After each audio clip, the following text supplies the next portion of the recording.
Olá, boa noite. Começa agora o Jornal da Justiça desta quarta-feira, 11 de maio. Ministro Luiz Fux lança programa Corte Aberta e reafirma compromisso do Supremo Tribunal Federal com a transparência e o diálogo com a sociedade. O Corte Aberta traz um conjunto de ações para aprimorar o modo como o STF produz, regula e divulga dados de sua atuação jurisdicional. Esse é um dos destaques da edição de hoje. Você vai ver também. O plenário do STF começa a julgar se é possível estender o direito à licença maternidade de 180 dias a servidores públicos que sejam pais solteiros.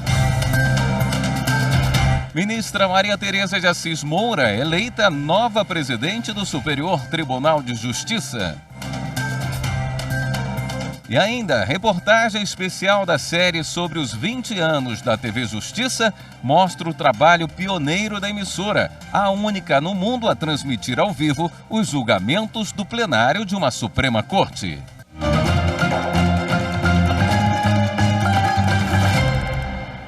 O Supremo começou a julgar hoje se é possível estender o direito à maternidade de 180 dias a servidores públicos que sejam pais solteiros.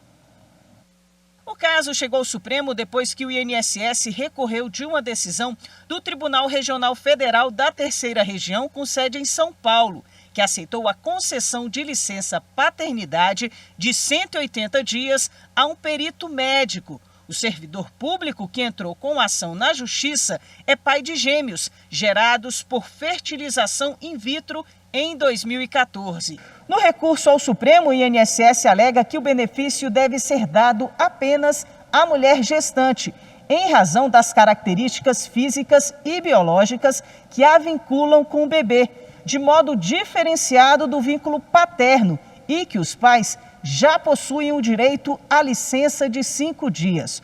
O recurso tem repercussão geral reconhecida, ou seja, a decisão deve ser adotada em casos semelhantes em todo o país. O julgamento teve início com a manifestação do INSS, que alega que a decisão questionada atinge a esfera jurídica de toda a administração pública. Isso implica dizer que a concessão de licença gestante à servidora e ao servidor público prescinde de discussões como, por exemplo, sobre o equilíbrio financeiro e atuarial do regime de seguridade, tendo em vista que a licença à gestante, desde a Emenda Constitucional 103 de 2019, passou a ser uma questão de gestão de recursos humanos no âmbito da administração pública. O advogado do servidor público alegou que é preciso levar em consideração a proteção à criança.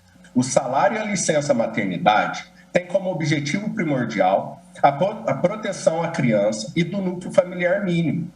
É por meio dele que se busca garantir o convívio da criança com o seu genitor, fornecendo os vínculos afetivos, o que não se altera, seja no caso de adoção, seja no caso de produção independente de filhos.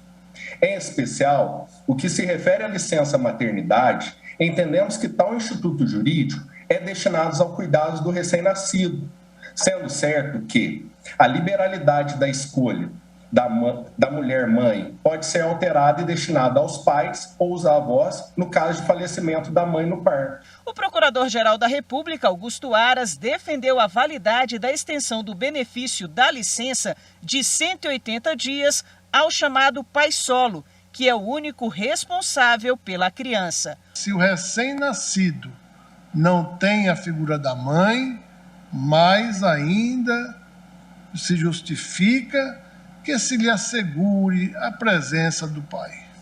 Não se trata apenas do direito de o pai estar com a criança, mas principalmente do direito e da necessidade da criança estar com seu pai, que desde cedo vai lhe propiciar cuidado, amor e assistência integral. Ao pai solo, que exerce os cuidados dos primeiros meses do filho recém-nascido, hão de ser garantidos o convívio e as condições necessárias para que se resguarde a criança e seja garantida a sua proteção integral. A sessão terminou há pouco. Vamos voltar com a repórter Marta Ferreira, que tem mais informações sobre esse assunto. Boa noite, Marta. Boa noite, William. Boa noite a todos. Na sequência da sessão, os ministros Alexandre de Moraes, relator do recurso, e André Mendonça apresentar os votos, negando o pedido do INSS, mantendo, assim, o benefício do pai solo. No voto, o relator destacou a observância aos princípios da proteção integral da criança, da igualdade e da isonomia, rejeitando, assim, a discriminação entre homem e mulher no exercício da parentalidade. O julgamento será retomado amanhã com voto dos demais ministros. Como o caso tem repercussão geral reconhecida, o relator ministro Alexandre de Moraes propôs a seguinte tese que você confere a seguir. No caso concreto de negar provimento ao recurso extraordinário para manter o acordo recorrido, e fixou a seguinte tese de repercussão geral. À luz do artigo 227 da Constituição Federal, que confere proteção integral da criança com absoluta prioridade, a licença maternidade prevista no artigo 7º, inciso 18 da Constituição Federal de 1988 e regulamentada pelo artigo 207 da Lei 8.112 de 1990, estende-se ao pai genitor monoparental em respeito ao princípio de isonomia de direitos entre o homem e a mulher. Artigo 5º, inciso 1 da Constituição Federal. O movimento que representa um pacto pela democracia entregou ao presidente do STF, ministro Luiz Fux, um manifesto demonstrando preocupação aos ataques feitos às instituições em ano de eleição. As entidades demonstram preocupação com o cenário político brasileiro, marcado por ataques à democracia e a poucos meses das eleições. O manifesto foi entregue ao presidente do Supremo Tribunal Federal, ministro Luiz Fux.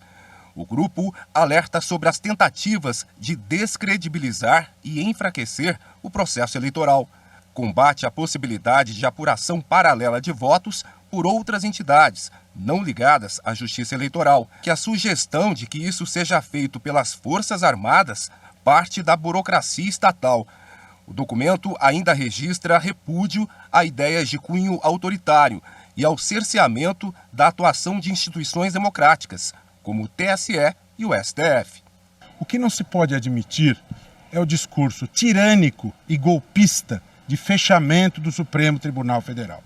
Isto foi ouvido de novo no último dia 1º de maio. Isto foi ouvido no dia 7 de setembro.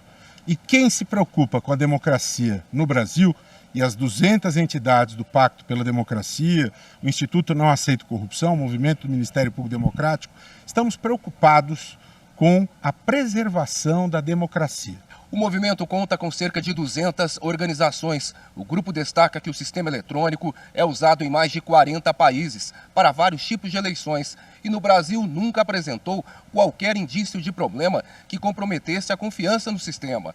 Além do Supremo, os representantes entregaram um manifesto ao Tribunal Superior Eleitoral e ao Senado.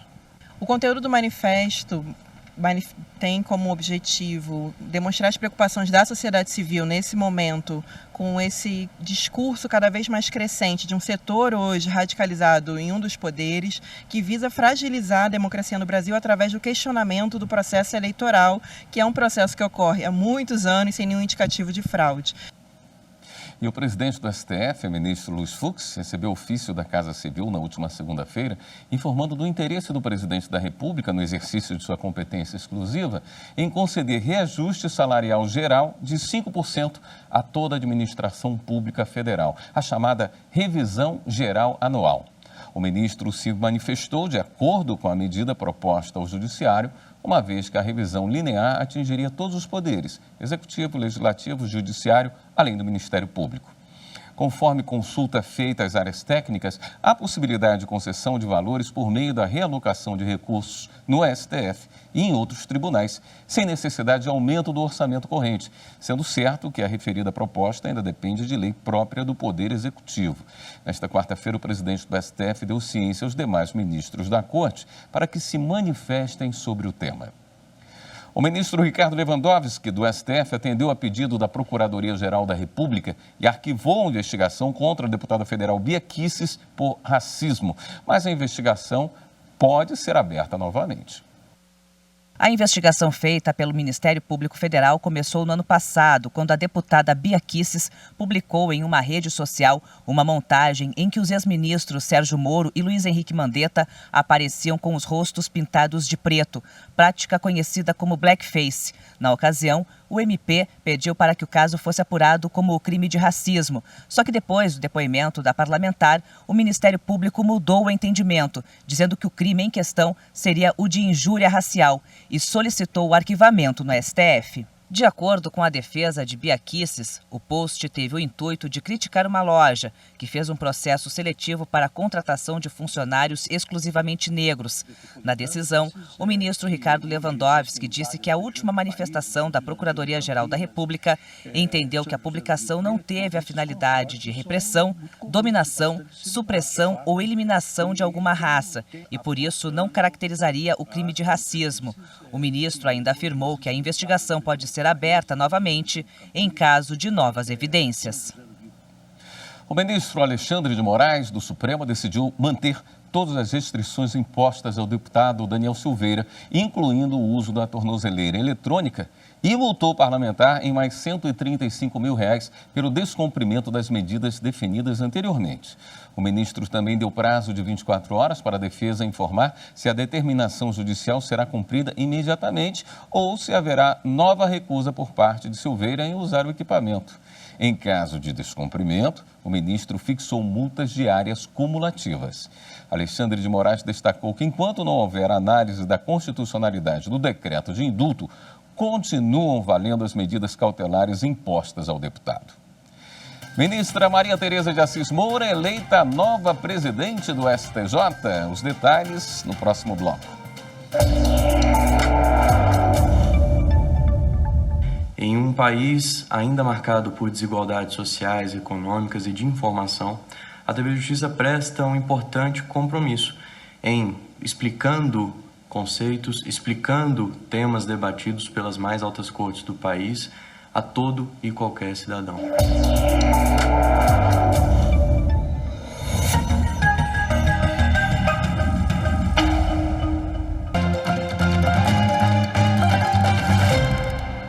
Representantes do Tribunal Superior Eleitoral apresentaram a autoridades da Costa Rica programas de combate a notícias falsas. O objetivo do encontro virtual foi possibilitar a troca de experiências entre os organismos eleitorais dos países e fortalecer o combate ao fenômeno mundial da desinformação. Integrantes do Tribunal Supremo de las Elecciones, que é o órgão correspondente ao TSE na Costa Rica, receberam informações sobre várias ações desenvolvidas pela Justiça Eleitoral Brasileira, como a coalizão feita com agências de checagem de informação, a criação da página Fato ou Boato no site da Corte e as diferentes parcerias feitas com instituições públicas e privadas para divulgar informações corretas sobre o processo eleitoral brasileiro, entre outras. Ao final, os participantes firmaram o compromisso de estreitar a colaboração e aumentar o intercâmbio de experiência. A Corregedoria-Geral da Justiça do Rio Grande do Sul alerta para golpes relacionados a precatórios. As principais vítimas são os professores que estão esperando receber indenizações judiciais. Em um dos casos relatados pela Corregedoria-Geral da Justiça do TJRS, foi utilizada a identidade de uma servidora da comarca de Santiago para aplicar o golpe. Em mensagens com conteúdo falso enviadas pelo WhatsApp, os criminosos informavam a um professor que a liberação de créditos de precatórios poderia ser realizada por telefone. Na mensagem ainda foram anexados documentos com o timbre do judiciário e uma assinatura falsificada da servidora. Então, obviamente, sempre procurar o seu advogado, e ter muito cuidado com promessas, de pessoas que entram em contato, porque o tribunal não vai entrar em contato desta forma, ele vai entrar em contato através do advogado, intimação através do advogado, intimação que pode ser feita por carta também, mas de forma em que tenha todo o timbre e a garantia do Poder Judiciário. Então, que o cidadão tome todo o cuidado nessas promessas, falsas promessas, para não cair num golpe. A Corregedoria-Geral da Justiça orienta que antes de cederem os seus créditos, os credores devem buscar informações com o Serviço de Processamento de Precatórios do TJRS. O atendimento é presencial, por telefone ou pelo e-mail precatórios@tjrs.jus.br. Com o número do documento, também é possível acompanhar o pagamento pelo site do Tribunal de Justiça. E no próximo bloco a gente fala sobre o lançamento do programa Corte Aberta do STF. Voltamos já. É muito importante que o direito possa ser difundido, que os ideais e a noção de justiça venha a ser apresentada para a população, desde aqueles menos conhecedores até os mais informados. É muito importante que a TV Justiça cumpra o seu papel institucional de difundir, de viabilizar, de ser um meio de comunicação entre a sociedade e os operadores do direito.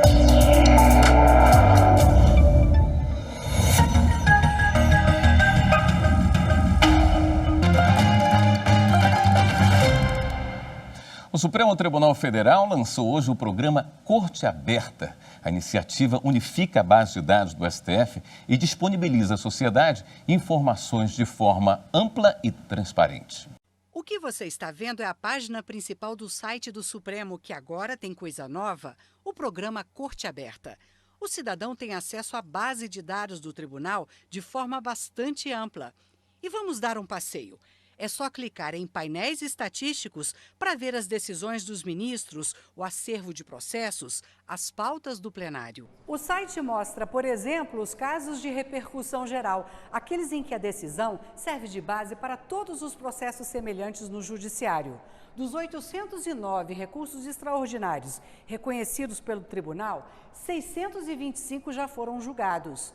Aqui a gente também encontra os temas de cada caso.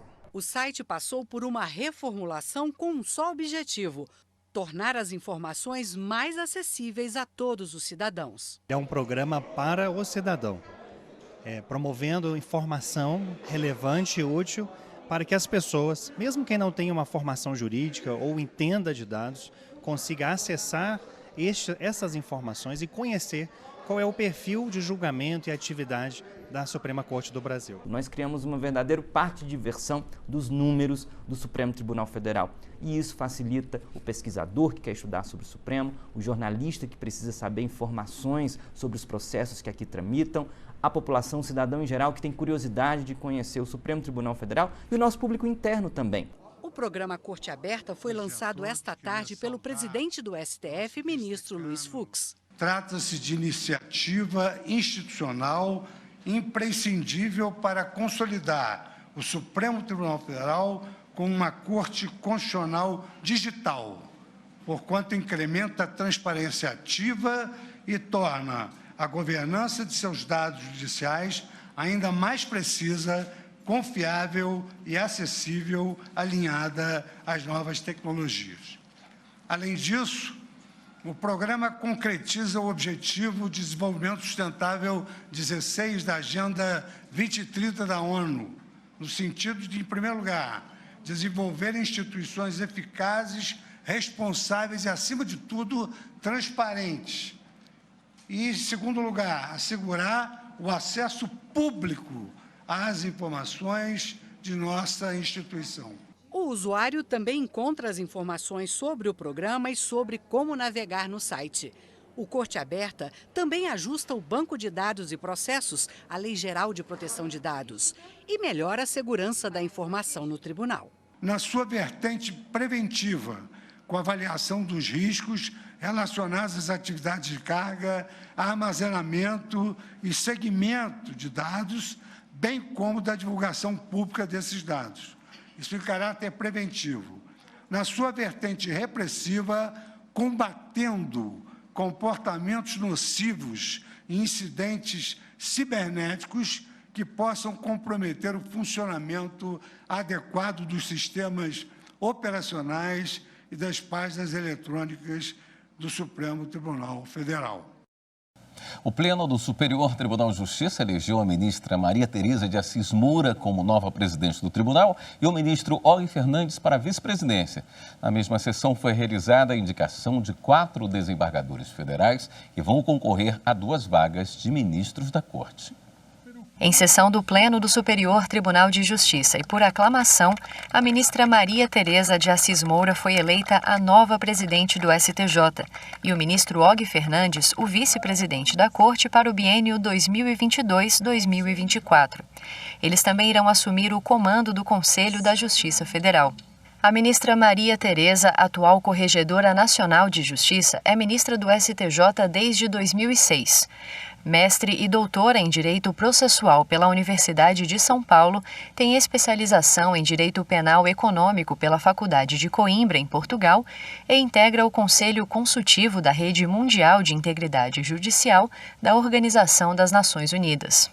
No STJ, atuou e presidiu a 6ª turma e a 3ª sessão, além de integrar a Corte Especial desde 2011. Ocupou ainda os cargos de diretora-geral da Escola Nacional de Formação e Aperfeiçoamento de Magistrados, a Infam, de corregedora-geral da Justiça Federal e de vice-presidente do STJ. Maria Tereza também foi ministra efetiva do Tribunal Superior Eleitoral. Já o novo vice-presidente, ministro Og Fernandes, se formou em Direito pela Universidade Federal de Pernambuco e em Jornalismo pela Universidade Católica de Pernambuco.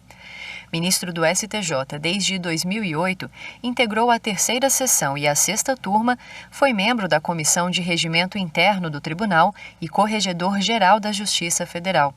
Atualmente, Og Fernandes compõe a Corte Especial, a 1ª sessão e a 2ª turma, integra o Conselho de Administração e preside a Comissão de Documentação do Tribunal, além de ser diretor-geral da Escola Nacional de Formação e Aperfeiçoamento de Magistrados, a Infam. A posse dos ministros nos novos cargos acontecerá em agosto. Na mesma sessão, foram escolhidos para o cargo de corregedor do Conselho Nacional de Justiça o ministro Luiz Felipe Salomão, para a direção da Infam o ministro Mauro Campbell Marques e para o cargo de diretor da revista do STJ foi eleito o ministro Raul Araújo. Os ministros presentes realizaram ainda votação que resultou na lista quádrupla a ser enviada para o presidente da República, com os indicados a ingressar no STJ nas vagas dos ministros aposentados Nefe Cordeiro e Napoleão Nunes Maia Filho.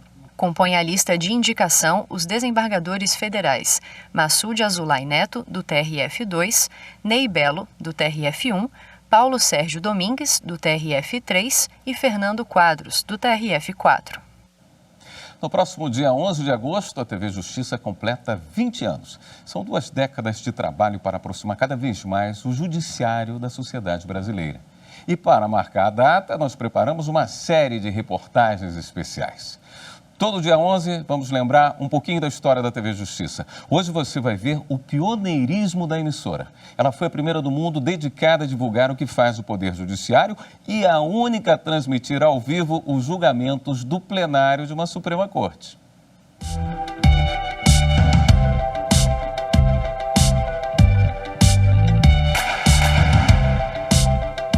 O prédio modernista, todo de vidro, não abriga apenas o Supremo Tribunal Federal.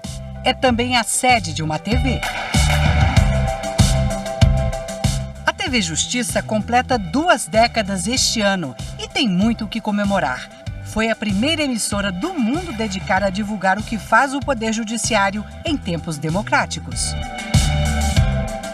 A TV Justiça reflete essa cultura brasileira e reflete, claro, o momento da democratização do país e da consolidação democrática, cujos direitos, no caso do cidadão brasileiro, vem exatamente com a Constituição, que dá a publicidade, a capacidade e o direito à informação.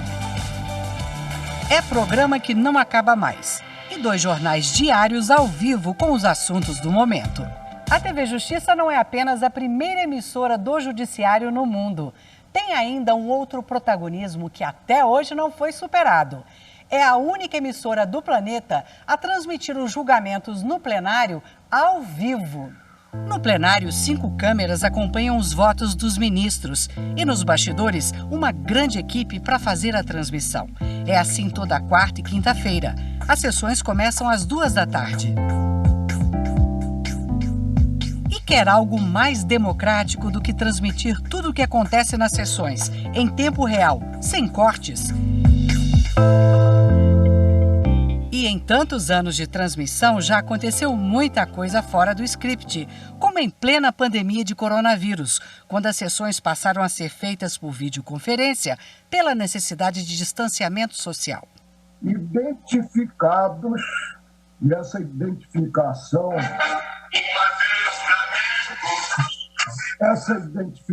ele não me abandona. O Flamengo acompanha. Me acompanha o tempo todo, né? Em 2019, o pioneirismo da TV Justiça foi mostrado ao mundo. Virou assunto na Semana Digital de Milão. A professora de Direito Nayara Posenato relatou a experiência brasileira. Trazer a experiência da TV Justiça na Itália, para a Itália, sim, despertou muita curiosidade, muito interesse, porque poucos, enfim, conheciam essa experiência, né? Acredito que seja uma experiência inovadora ainda hoje, né? Embora ela esteja em linha, digamos, com, por exemplo, o que é afirmado no âmbito do Conselho da Europa, justamente afirma que deve-se haver uma maior divulgação, uma maior acesso ao público do conteúdo jurídico e judiciário. No mundo, alguns tribunais até transmitem os julgamentos, mas não ao vivo, como é o caso do Tribunal de Haia, na Holanda. Há um atraso de 30 minutos entre vamos dizer, o que se discute na sala de audiências e a transmissão para o público. Isso para permitir, por exemplo, que nesses 30 minutos, se apurar que alguma informação pode pôr em risco a segurança de uma testemunha, ou que, sem querer, alguma das partes mencionou algum documento confidencial, ou que houve algum entrevero, algum problema na audiência. Alguns funcionários estão na TV desde o começo. Um deles é o apresentador dos julgamentos no plenário, Carlos Eduardo Cunha, o Cadu. Ele conta que no início foi orientado a traduzir o juridiquês no meio da sessão, sempre que necessário. Mas isso não deu certo por muito tempo, não. A ideia inicial era que quando um ministro dissesse, durante a leitura de um voto, por exemplo, um termo jurídico, eu deveria traduzir aquele termo. Não durou muito tempo, porque nas primeiras transmissões, assim que surgia isso, eu tentava fazer essa explicação, é óbvio que os termos jurídicos, os jargões, eles existem para sintetizar ideias. E você traduzir aquele termo para uma linguagem mais corrente, você não vai levar menos do que talvez 3 linhas ou até um parágrafo inteiro ou até mais para fazer aquela descrição do que aquele termo quer dizer. Resultado, eu acabava interrompendo uma fala inteira de um ministro produzindo um voto no plenário do Supremo. E pensar que a TV Justiça, por causa do pioneirismo, chegou a ser questionada. A TV Justiça é irreversível. A razão é muito simples. A publicidade do debate, essas portas abertas ao público, que são uma instituição exclusivamente brasileira, isso aí é um imperativo constitucional.